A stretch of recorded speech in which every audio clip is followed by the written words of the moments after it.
Greetings and welcome back to Switch to Linux, everybody. Hey, how is everyone in here today?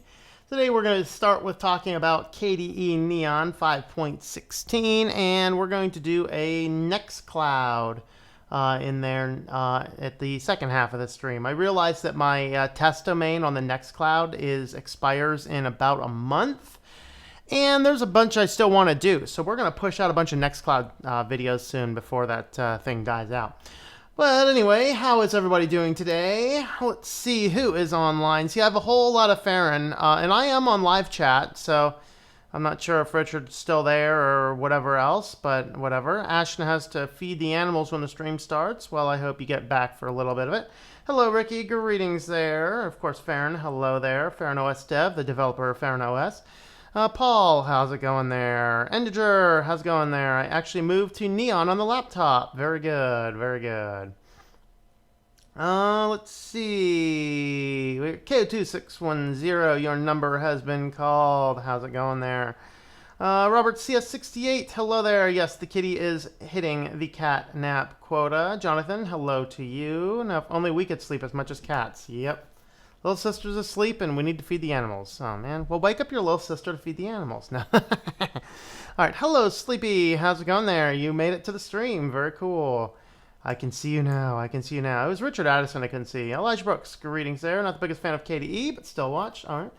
And Vivaldi today. Same engine as Chrome, but the settings, though. All right. I'll have to look into Vivaldi a little bit more lately.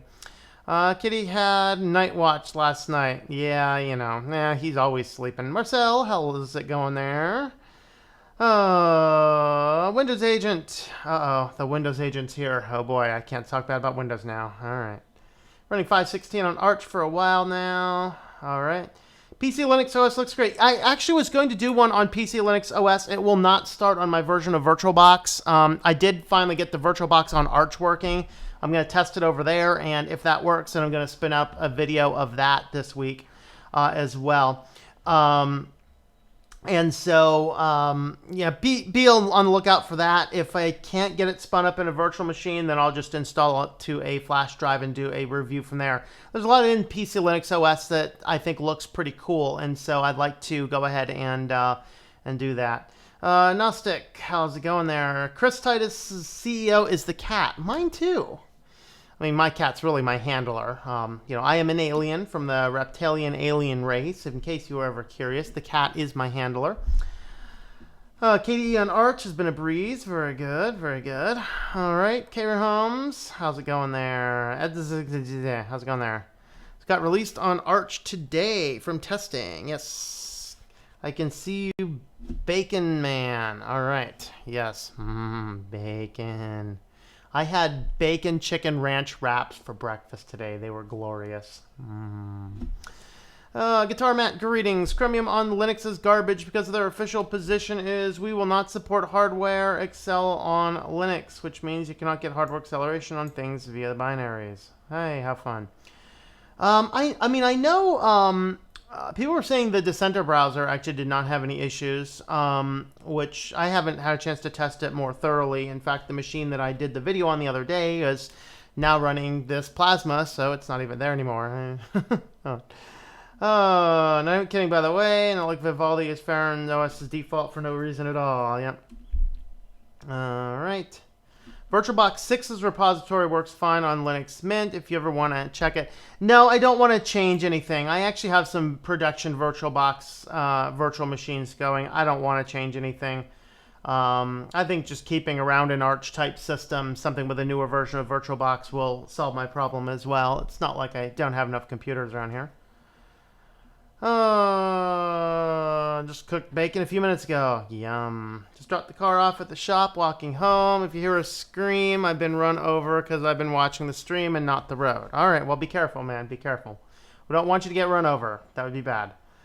All right, there's just this wasp that keeps flying in the door. Well, he's trying to access your Linux system. So, I mean, come on. You got to watch out for that wasp. If he gets in, he is going to get in there and hack your Linux system. That is the hidden wasp. He is coming for you. So be careful. Solus is giving nothing but a hassle and prejudged and insulted me, then cried out disrespect when I stood up for myself. Oh boy. Maybe Solus is the new Manjaro. I don't know. Manjaro operating system is great, but I've heard don't go near their forums. Get VB6 on VMs. It'll be ported over automatically. I just don't want to risk it messing up what I'm doing. It's an issue of I don't have the time to fix it if something goes goofy. All right, Chris Titus gave the paranoid dude a nice shout out. Yes, absolutely. Yes, Chris Titus gave me a big shout out. Yep. Very cool. We'll try and do something soon. He said in July his schedule lightens up a little bit. So we'll try and do something together maybe in July. So if that scenario works fine, don't worry. I have enough computers. I'm not going to risk breaking the production computer when I have a perfectly good other computer over here that actually has rolling distros. So I'll be fine. I'll just use it over here. I mean, just use KDE as the main. I mean, like, what do you mean as main or as official supported? Main, I think OpenSUSE has some main. Of course, Neon, if it's a distro.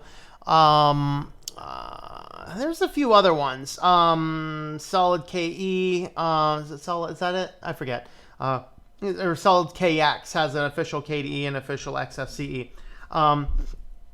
But there's an official one. You know, Ubuntu. There's an official. I think it's. You know, there's quote unquote an official Fedora, but it didn't have nearly as much TLC as does the GNOME for Fedora. So, you know, and then of course Debian you can get anywhere. So, all right. Firefox is the default browser. If Mozilla goes crazy, Vivaldi will be the default. Yeah, I think Firefox is already going crazy. STL and CTT. That would be awesome. Hey, we'll figure it out. We'll figure it out. All right. I like Budgie as the main desktop, but I switched to Pop OS for my main system. I really like Budgie. Budgie is a very good system. OpenSUSE, Ubuntu, KDE Neon, FairOS soon to be. All right. Very cool. Very cool. All right. Let's go ahead and dive on into the video.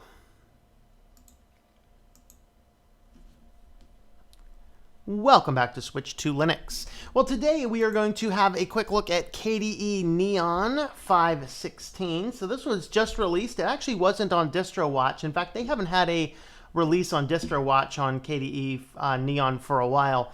But looking at what types of things were new, what types of things we wanted to look into, this one actually is just released within the last week or so. And so I thought it'd be good, and I haven't done a video on KDE Neon for a while. So if you are unaware, this is, according to their own FAQ, so don't yell at me at this, is it the official KDE distro? No, they work with many different distributions. Is it a distro? They even say not quite. So yes, we're going to call it a distro here. It will be under my distro review playlist, but technically they say it's not a distro. Why do they say that? Well, KDE is based on Ubuntu LTS, so whatever the latest LTS is, which in this case is Ubuntu 18.04.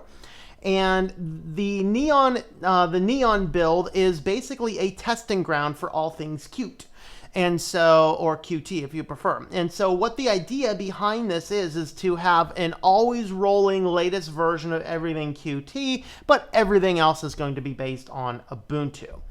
And that's actually what their goal is basically as a testing ground for everything in the latest. And I'll tell you, this is one of the reasons why KDE is so good, is because they have one such testing ground for people to try out the various different things. Also, if you are looking to buy a computer that has some version of Linux built on it, you can actually get one of these. I don't know all the details, but they basically have this Slimbook information on there, which is a computer that is pre-built and will run very well with this. I don't know anything else about it, but you can browse through the lists there if you are curious. So when you go over to your download page, you can get the user edition. This guy here should be stable enough to do basic production-y type stuff on, or you can do a variety of testing, the unstable and the developers editions. So you can actually go ahead and do that. They have information on using an image writer. So if you are on Windows or on Mac and you want to experiment with this and have an extra USB laying around, they have instructions on how to do that. And that way you can test the distro out without messing up your installation. Click on over here. You can grab the, there's the user and there's the current. These guys, I'm not sure what the major difference is between these two, and I could not find the specific documentation. My guess is this one is probably more like a quote-unquote nightly build versus this one is probably not going to roll quite as much. That's just my guess. Like I said, there's no other real documentation. You can see it's a 1.4 gigabyte download. And with that being said, we are going to go ahead and boot into the system here. So I've already installed this onto a VirtualBox, and I did not run specific updates. I did not change any settings or configurations. All I wanted to do is get the guy installed, make sure it works, and then I looked at a couple of little things on here. In fact, while this is booting up, I forgot I had one more screen to show you guys. So while that guy's booting up, here's kind of what we are expecting to see based on their release announcements. The biggest change, I think, is they did really change and put some TLC in their notification center. So they have a do not disturb mode. They're going to be grouping notifications now. So there's a lot of features and functions in here that they've added as far as the notification center. A few other options, mostly this distribution or this version rather is adding a lot of polish to the system. That's according to what they're saying here. And so with that, there's actually some changes to the network manager, some changes to Discover. So with that, let's go ahead and check this guy out. All right, so over here, this is our basic log screen. And so we're just going to come over here. Let's see what's under other here. So this is if you want to go in under different username. Here's your list of users, which there's only one. And we also have desktop sessions, so we can go regular Plasma or Plasma Wayland. I did not test out Plasma Wayland. Let's go ahead and boot into this guy. So you do have that option if you need to experiment with Wayland or whatever else. So here is our login. Now, this is probably my second favorite desktop environment across the world of GNU Linux. My favorite being Cinnamon. This one I really like. The only reason, the only real issue that I've ever had with this is I use KDE a lot for doing my multimedia. And when I am using KDE, you can change between a windowed version and kind of like a desktop environment version. In fact, if you have KDE installed, you can boot your computer directly into the KDE desktop environment. And when you're toggling between those two, I have found a lot of times on various Plasma builds, whether I was on Fedora or Debian or whatever else, it kind of gets hung up and causes a system crash in a way. And so that's really the only major issue that I have encountered. The other thing is, I know this is a very popular view, but the file manager Dolphin, I'm not a huge fan of it. The great thing about Dolphin is it has more flexibility than most of your other file managers, but in a way for me, it just feels at times very clunky. I might want to test this around a little bit just to kind of see if this guy is always going to, if it's, I want to see if they've improved it a little bit or not. All right, so you can see though, they have the split, they have preview modes, here's your control settings, just so many different things in here. Now, one of the things about Plasma is this guy is just beautiful as far as how it looks. It has the flexibility to be flat modern UI or skeuomorphic UI, depending on which way you like. All right, so the first thing, let's go ahead and dive on into the system settings. And since our notifications is really what they've dwelt on as being the most changed thing here, let's go ahead and have a look. So here is critical notifications. You can show or not show them in your do not disturb mode. You can always keep critical notifications on top. Low priority shows pop-ups. You can show them in history or not show them in history. And then there's pop-up position. So you can actually pick where you want them to be. Let's see if we actually, I would like it if they actually had a test. I don't think they have a test on there. So hide pop-up after, you can toggle the time settings over there. And here you can actually fine-tune your notification. So they're really bringing our notification panel back in line with how notifications are really moving in everything, every other world, every other area. Let's see if where's our notifications here? Let's see if there is any. All right, so here's our notifications panel. And inside of this, here's where you can toggle your do not disturb mode. There's a button over here, so you can toggle that guy on. You can see what we did have a discover notification is telling us that there are some security updates. All right, so other things inside of here. I like this search feature up here. That's a nice feature.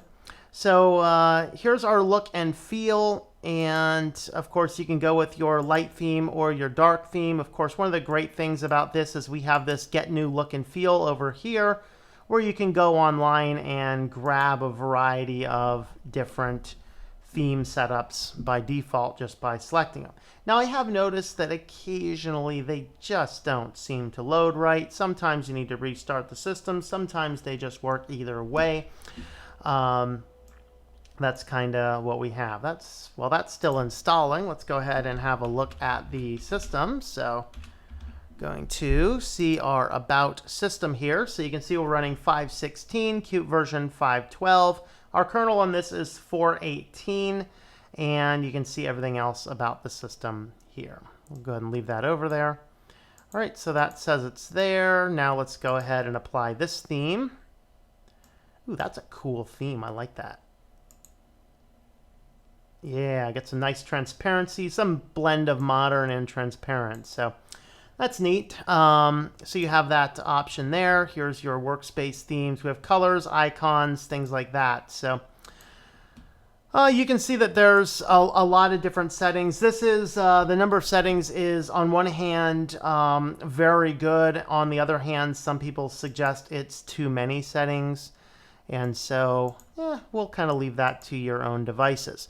Now, again, if you are new to Plasma, this is kind of, depending on which version you have, like what distro you're running, you will see a different default menu by default. You'll see here that they do not have a lot of applications installed, but the idea here is that if you go to install an application, rather than grabbing the Qt applications from the Ubuntu repository, which would be normal in most Ubuntu distributions, this is actually going to pull them instead from the most up-to-date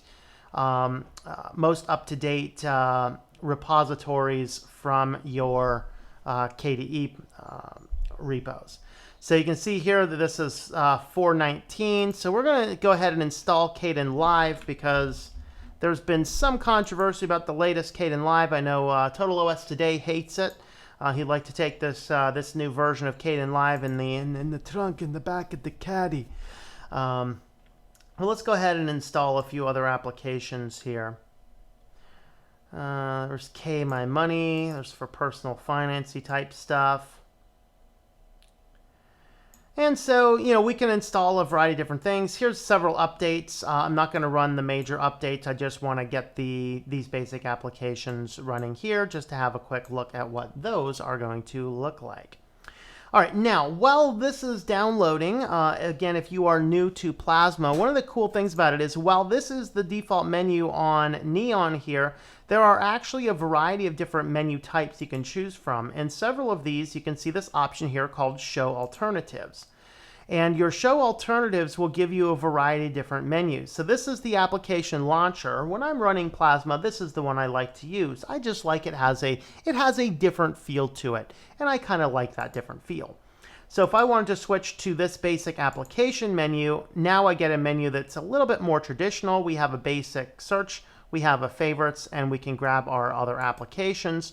And if you are a person that likes your full screen guys, we have the application dashboard, which when you pull this guy up, you'll see that we have our main applications over here. We have our recent documents, and then we can sort by our applications just by scrolling down here. We have a list of favorites and all of our power on, power off over here, and click anywhere in white space to make the thing go back down.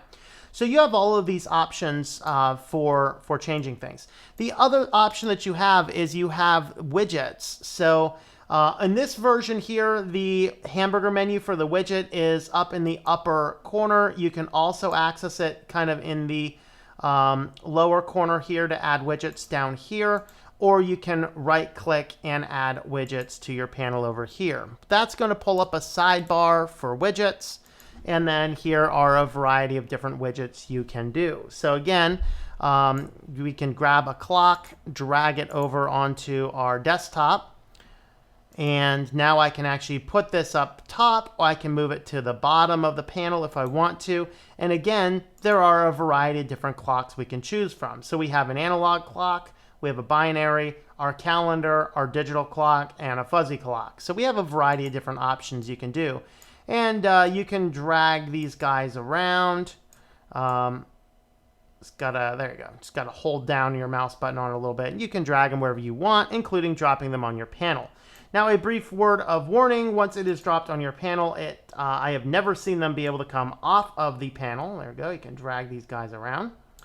And that seems to still be the case today. You still can't seem to. Oh, you can pull them off the panel now. That's cool. That's the first time I've actually seen those be able to come off the panel, which is good. That is so awesome, actually. Okay, here's our basic settings. And now we can drag things around. Now, if you have your widgets set, you don't want to risk accidentally messing them up. You can actually come down and lock widgets, which you can do here. You can do it up here. And if you lock your widgets, then a few things we'll notice. You still have access to your hamburger menu up here. You do not have access to the panel edit menu on the bottom. You can still always access it by right-clicking, and you have to unlock the widgets. That's also going to lock your alternatives. So you can see I don't have my alternatives here anymore. So that's kind of the case there. I think I have, looks like everything that I wanted to install is now installed. So let's go ahead and head on down to here. Let's look at the latest version of KDE Live.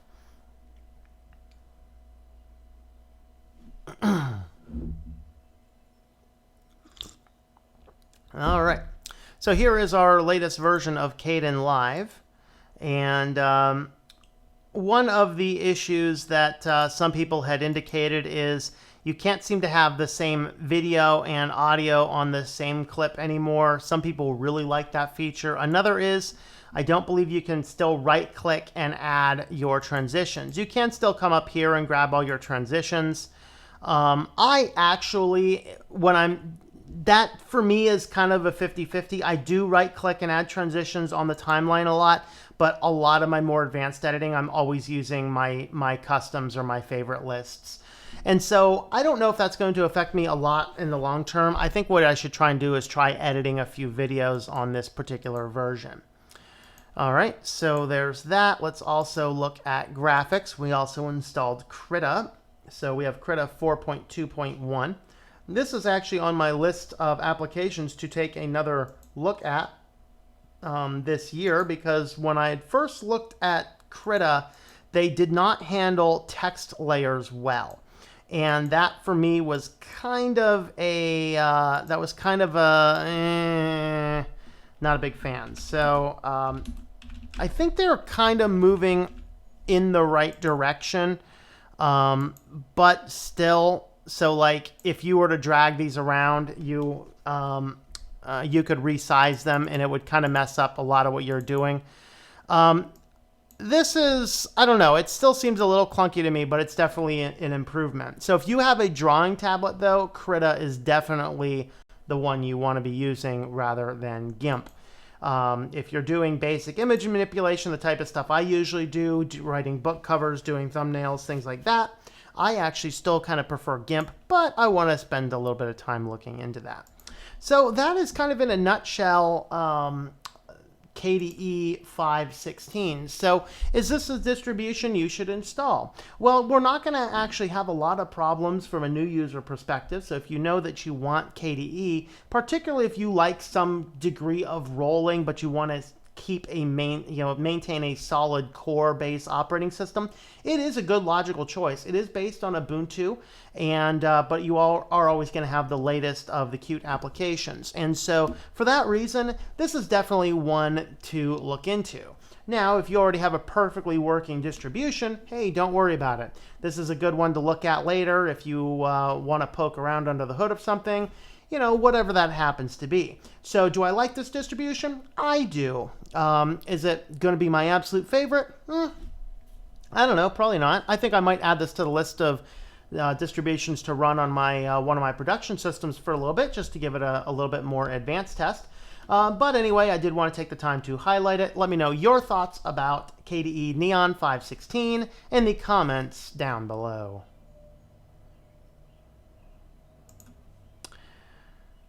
All right, let's go ahead and shut this beast down. Then we'll have a look at our comments, and then we will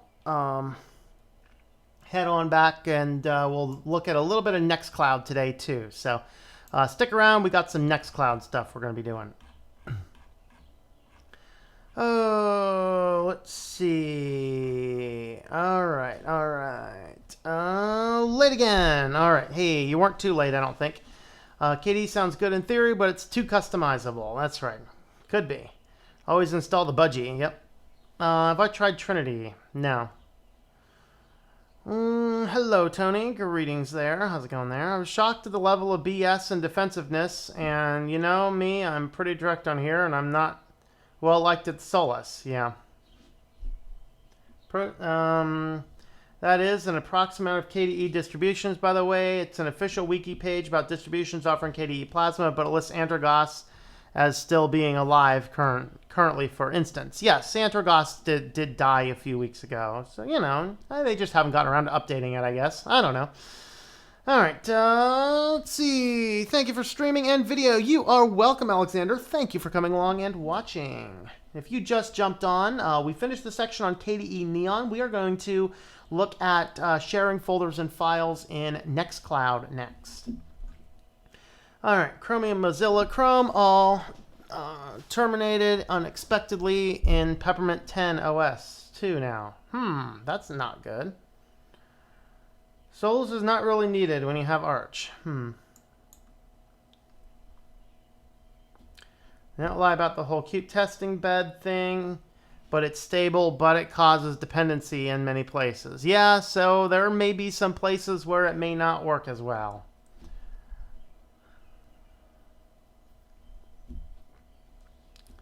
Synaptic works on Neon, yep.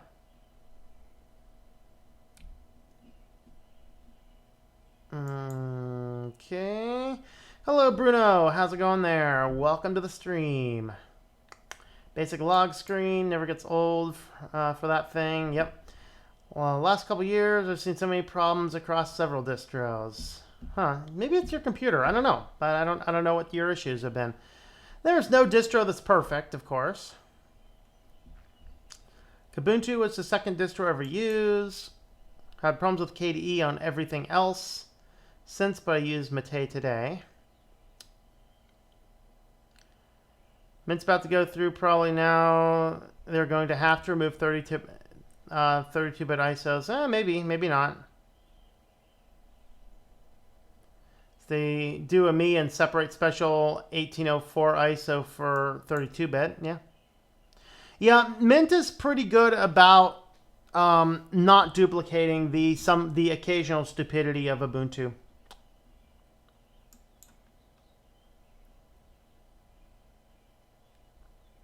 So you hate the new notification change that does not let me disable notification history. Now I have a notification bubble with old useless notifications. Oh man, that's not good. Okay, work right now, but leaving about an hour and a half. All right, how's stability? It should be fairly stable. You might have, as STS said, a little bit of dependency hell, but you know, what do you want? Add no notification history. Yeah, there you go. That's an option. Hello, Anna Rita. Greetings, greetings. Thank you for the ebook. Hey, no problem at all.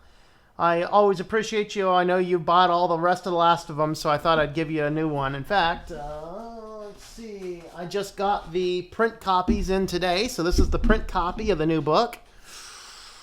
So we got that. Here's our side binding, and here's our back. Of course, the cover was all done in the Blender 3D rendering engine. Beautiful. This might actually be my most beautiful interior design yet. We changed up the fonts a little bit. We just kind of did all of our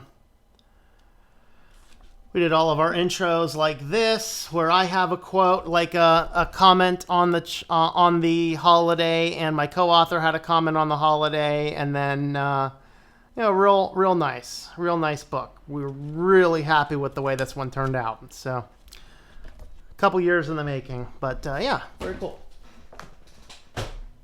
So I pushed that out to the book distributors to the rest of the globe.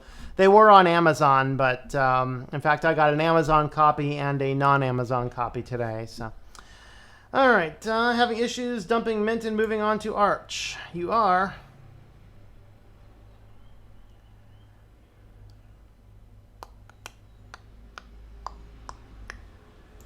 Saying you don't like Ubuntu. No. I've never left Debian as the base. Yeah.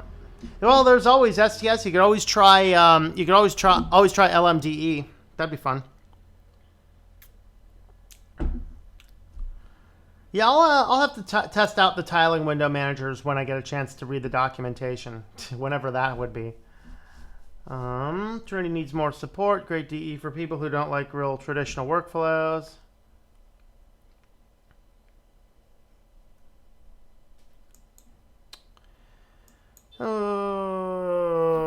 Arch rocks, but the stability isn't there for my work purposes. Yeah.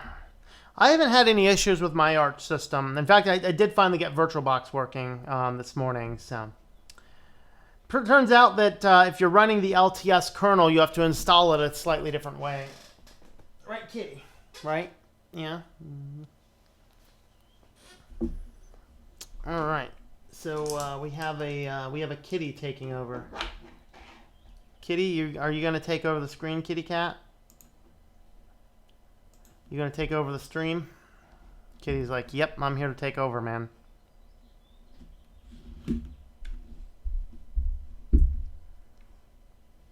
Yeah. Oh, yeah, that's right. Where's my digital girl? All right.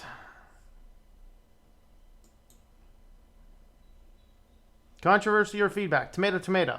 That's supposed to be tomato, tomato, but you know. It's hard to type that, isn't it? Can't be good. IRS just friended me on Facebook. Oh, joy! The IRS. When the IRS can friend you on Facebook, it's about time to drop Facebook. Lordy. Back is hurting me a lot. I think I need to go see the back doctor. Uh-oh, that's not good. Location dashboard is easily gets froze when open up due to refreshing list or something.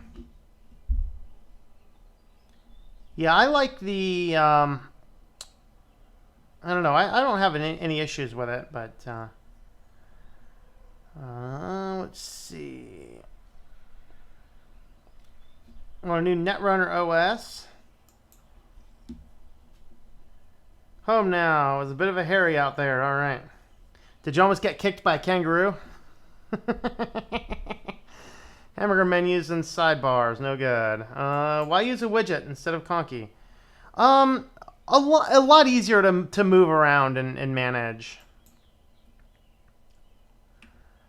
Right. You can turn it off. Yeah, you can. Yep. Romantic bacon. I gotta do something with chicken today. We only used one of the pieces of chicken I had thawed out for the chicken bacon ranch wraps, but I thawed two, so I have one more thawed piece of chicken. So, alrighty.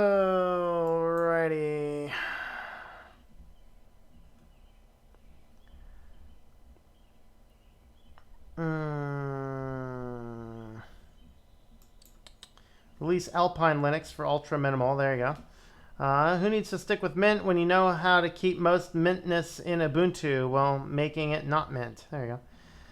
All right. If I knew what I know today, when I was looking for a career, oh, you would have gotten a career at a desk. All right. Hello, Spin Viking. Greetings. So I used to paint.net over GIMP.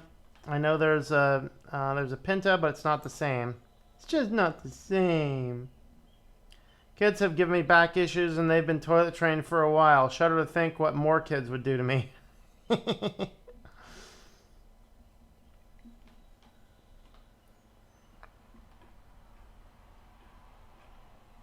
I lost my place.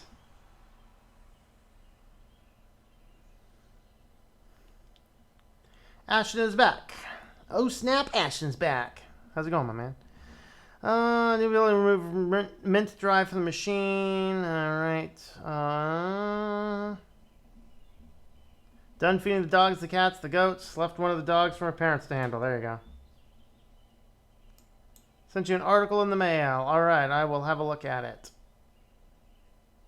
Release KDE, but I fail to see what's new. It's almost like a gimmick version. Yeah, there are very, very few small changes. Very minor. But I haven't covered it in a while, so, you know.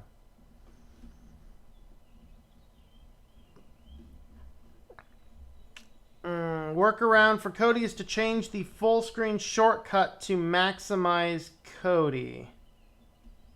Well, no, because I like it to... Maximize is not quite the same as going completely full screening it. So, but I don't know. Maybe I don't understand what you're saying. So, for Mint 20, Ubuntu is removing the package repositories altogether for 32-bit. If Mint were to make a 32-bit, they'd have to make an Ubuntu scale repository for 32-bit version. Yeah, that's kind of crazy. Chris Titus says, it's not about the distro, it's what the user does with the distro. That's right. Absolutely. So read last night. The ebook is pretty good. Only read the introduction. All right. Yeah, I think we both wrote half of the introduction. I wrote one part, he wrote one part. So we kind of broke it apart into different essays throughout the whole book. Do I ever use LibreOffice Draw? Occasionally. I used LibreOffice Draw recently to produce a PDF job application for a client because you can produce the application and basically host a PDF form that someone can type in everything and then print it off. LibreDraw can do that, so that's what I use it for.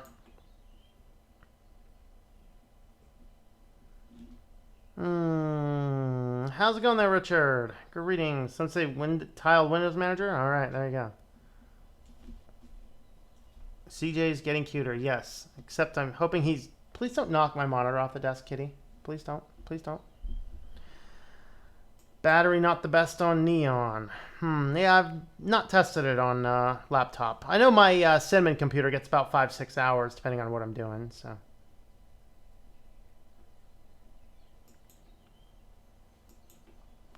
Kitty's just here for the snacks. That's right.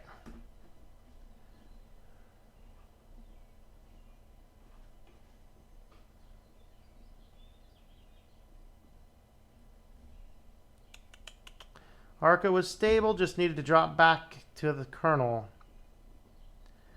Apparently we're getting a math lesson from Brazil. Greetings. All right. Okay. Or is it coordinations from the Sputnik? I don't know. Okay, let's see. Kangaroos are good at boxing. There's even some footage of a man boxing a kangaroo, losing, and then the kangaroo quits as soon as the man is on the ground. Yep.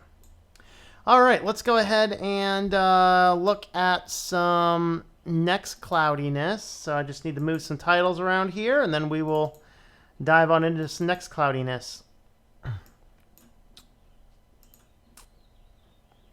All right, I think I have that information there. Let me move you guys on over to here, and I need to start this virtual machine.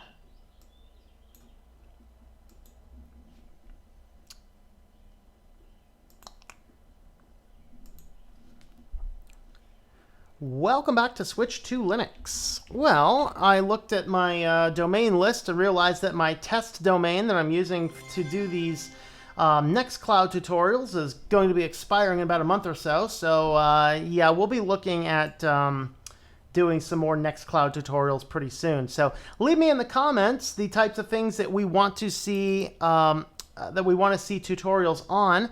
And what we're going to do today is we're going to look at file sharing on Nextcloud. So let me first get logged into our test user, and then we will jump on over into the system, and then we will start having a look at how to do this.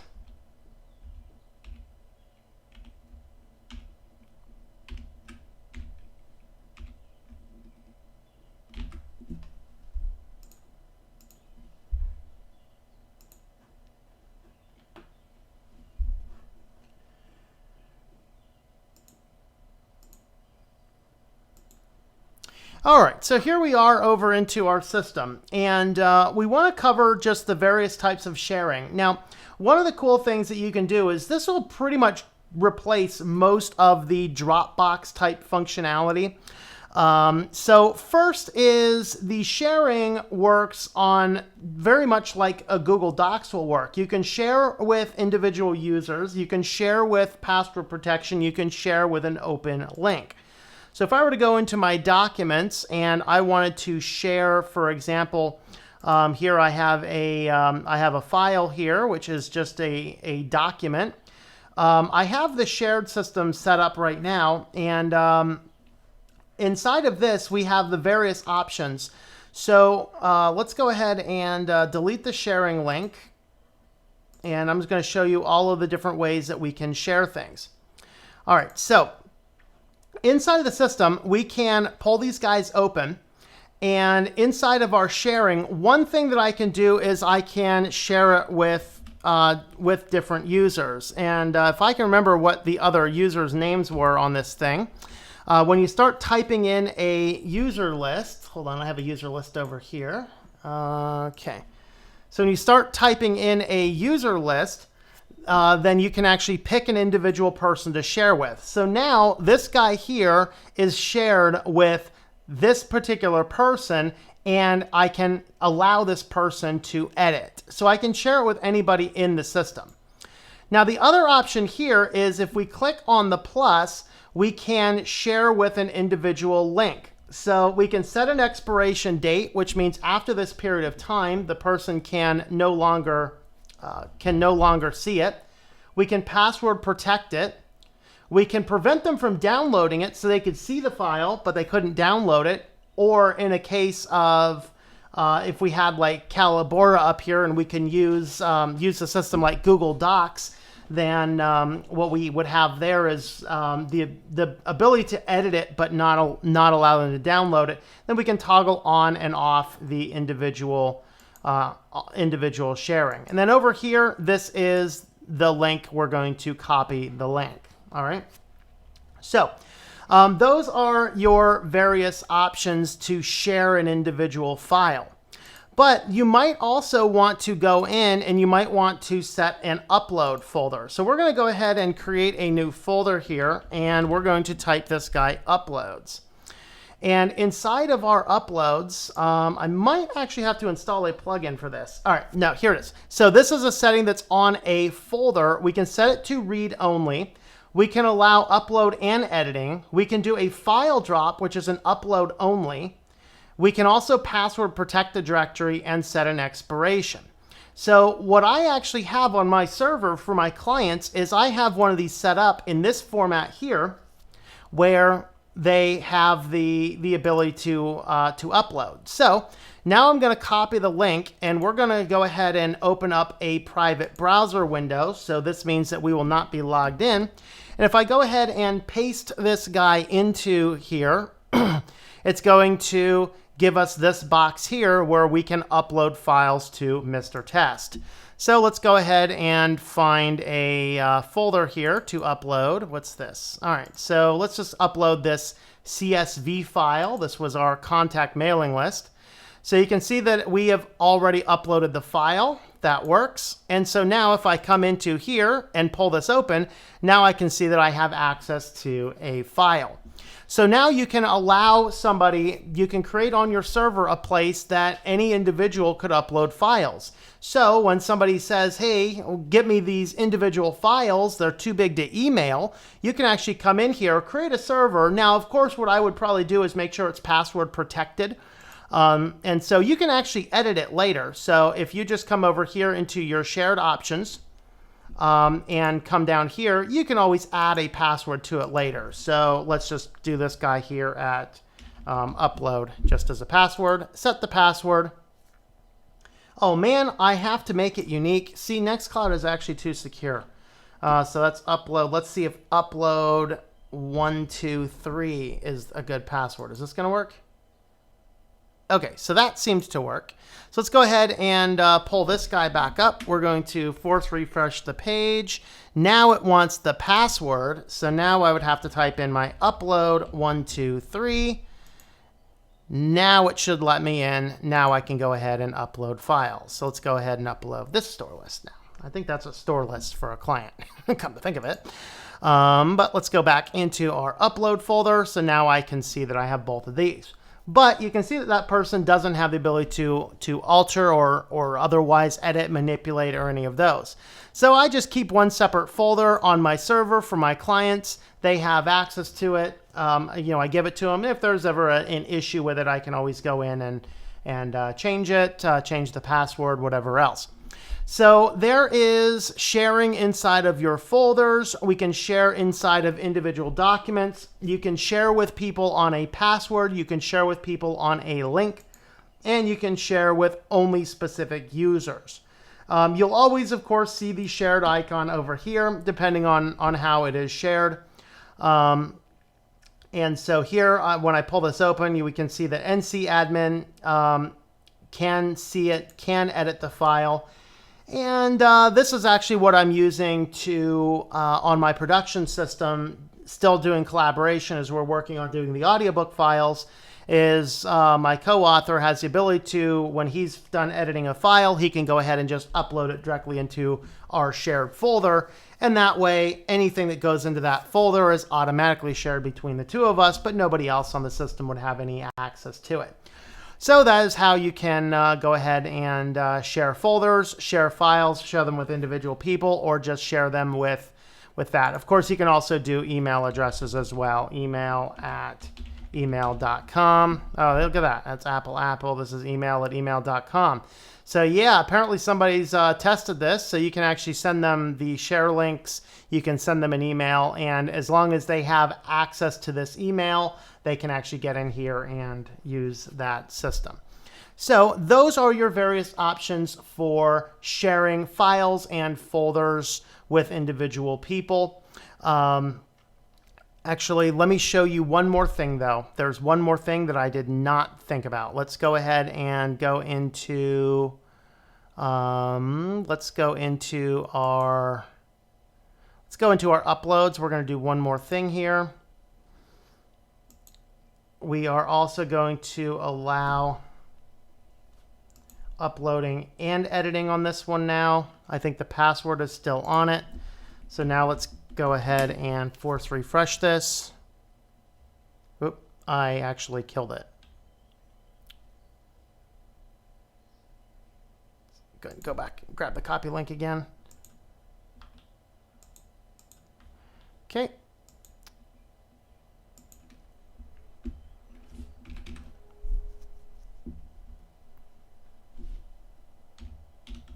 Upload 1, 2, 3. Now, in addition to being able to upload files, now I can actually see the files, and I could come over here. I can download the files. I can delete the files because I have edit permissions on. Let's go ahead and delete the file. So now I can actually see them. I can download all files. I can download individual files, or I can go here and I can upload files or folders. So those, let's go ahead and upload this one now. So now you can see that this is what the difference is. So this is very much like the Dropbox functionality. I can see the files, I can upload files, I can download files. all because I have access to the link that was shared to me and I have access to the password. So there are all of the different ways to share folders and files and what those different options mean inside of Nextcloud. Let me know in the comments down below the other types of things you'd like to know about Nextcloud.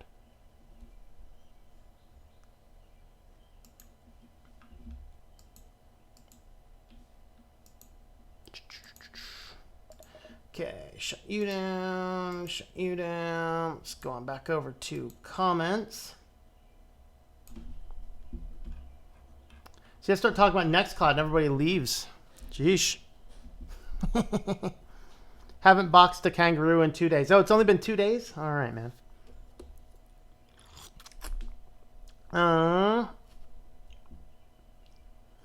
Wish that all humans were so sportive with fighting. Yeah.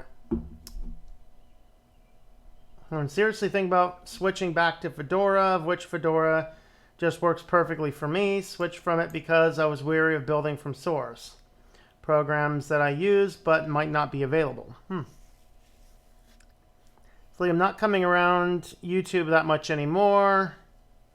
Certain areas of the platform are becoming toxic, mainly getting tired of MSN and some of the garbage here, not the Linux community. Yeah, I'm on BitChute, so if you don't come around to the YouTube videos, you can watch my channel on BitChute. So. Yes, YouTube is getting a little crazy. Yep.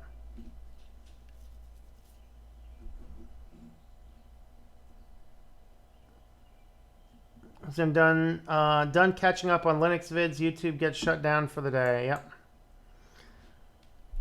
What I really want is the chooser option so I can log into YouTube and make my own changes to the platform. There you go. Hello, Benjamin. How's it going there? Wife's giving me a back massage. Ooh, there's heaven for you. All right. All right, guys. Well, I've hit the bottom of the comments, I think. So leave the comments if you guys want to keep chatting. And is there a kitty in here? Oh, kitty. Oh, kitty. Kitty's like, yeah, it's been a while since I've had my kitty treats. Come on, buddy. Come on. Come on. Come on. Oh, yeah.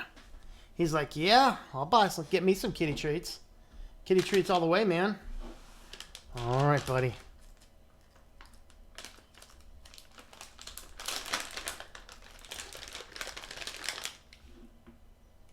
Give it some paw, kitty. Give it some paw. Go for it. Oh, we got paw. Go on.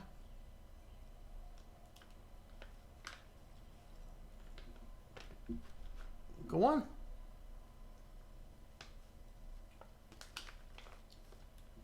Oh, almost.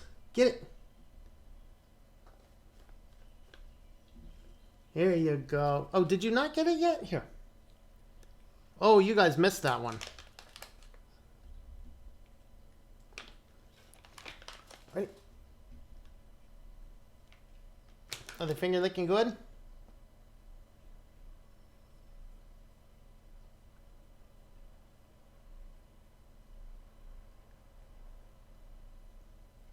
They are finger licking good. Will I use the library thing? It's on my list to look into. I've looked into a few of the other ones. I mean, almost none of them are really valid, viable options, in all honesty. BitChute is because a lot of the reason for BitChute is because I don't have to post everything there in addition to YouTube. Once you post it on YouTube, it will automatically port over. I think Library might have that option, so I need to look into it. Hate Zoran's menu category. Menu sucks and takes a long time to find most used applications. Interesting, interesting. Now I've seen the cat and seen nothing about KDE Neon. Very good. The KDE Neon was the first part of the show today. So that will be, if you want to catch that, you can go back to the beginning of this. Probably starts about 5 minutes in or if you want to wait a little bit, about 20-30 minutes, I should have the edited version of the KDE Neon posted up to the channel as an edit. So you can do one of those two things. Rewind this one or wait for the edited version in a little bit. Know why this happened. She guessed OS runs faster on Linux host than on a Windows host. KDE Neon? Yep, that's right. How good is that Dissenter browser? You know, I honestly looked into it a little bit, and it is now on my Arch system. I have not had a chance to play with it much over there yet. I think I want to start experimenting with that a little bit just to see. So I'll let you know. I'll let you guys know. I'll try and use it for about a week or so, and then let everybody know. Date2 update, full upgrade. Always, you'll have no issues with Neon. Never use apt upgrade. Okay, always do full upgrade. All right. Guest OS runs faster on Linux host than Windows. Probably because Linux host doesn't use as many system resources. That's my guess. You love cats. So do I. I got two of them. One of them you never really see. I have one that's really camera shy. Thank you for the ebook. Says he's going to read it while break at work. All right, very cool. Well, let me know. Have the deb file. And was wondering. For Dissenter browser, yeah, I mean, it's worth having a look at. I mean, it's worth installing and having a look at. You know, if you don't like the toxicness of Gab, like a lot of people don't, just don't log into Gab. No problem there, you know. But if you want a browser that's, you know, pretty fast and things like that, then, you know, that's that. KDE drives me nuts. Too much of a hassle to configure or to make it look decent at least. Yeah, that's, I think, the criticism a lot of people have with Plasma is that it is indeed, has so many customization options. I like that personally. I mean, I was from that period of time, man, when we had Windows. We can customize those things. In fact, I built registry hacks into my Windows 95 computers before 98 came out, when they had the theming support. They had the theming application, the control panel, where you could create and save themes. I actually built registry hacks to do all that well before that theming system came out. So I just go into the start menu and select my theming. And I just love changing my theming around. And, you know, for the last, you know, since Vista came out, you know, we've lost control of being able to make our computers truly our own in our look and our style and our design. And that's really one of the great things about Linux, is it has brought that back, unless, of course, you go with GNOME. They're like, nope, you can't customize anything. But that's one of the reasons I love KDE so much, is it just allows you to do anything. Definitely want to see some Calibora videos. I need to do the Calibora videos in a very short period of time, and I kind of want to do them on DigitalOcean, but I don't have the account fully set up. I do have an account fully set up on AWS, so I might end up just doing it on AWS. I don't know yet. I need to look into it. Fortunately, Calibora is infinitely easier than it was a year and a half ago, because they now have a deb package. You used to have to install that crap in a Docker, and that was like, made me want to go jump off a cliff somewhere. Not that Docker is necessarily bad, but the interfacing with it, if you needed to edit anything in the system, if you need to install fonts, it was just a giant nightmare. Now with Deb, it just runs natively on the system, and it runs way better. It runs infinitely faster. In fact, my production is now running LibreOffice 6 on the cloud infrastructure, and it is awesome. I don't mind if KDE released their own browser. If it's better than Firefox, call it K-browser or something. Yeah.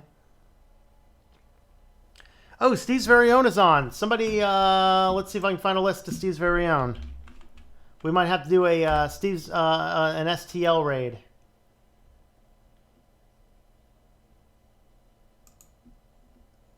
Okay. Oh, he's coming on. He's coming on in just a minute. All right. Cool. All right, guys. So I'm going to wrap up. Let's everybody jump on over to Steve's Very Own video right over here. If you have not checked out one of Steve's Very Own videos, just a great place to geek out. Just hang out with Steve over there. He's an avid Peppermint fan. And when you get on over there, type in STL Raid like that over there on Steve's channel there. So check his channel out, and I'll jump over there. I think I'll probably hang out over there for a little bit because I need to get this video up before I go down and cook dinner. So definitely head on over to Steve's channel, do an STL raid, and we will catch you guys later. Thanks for hanging out.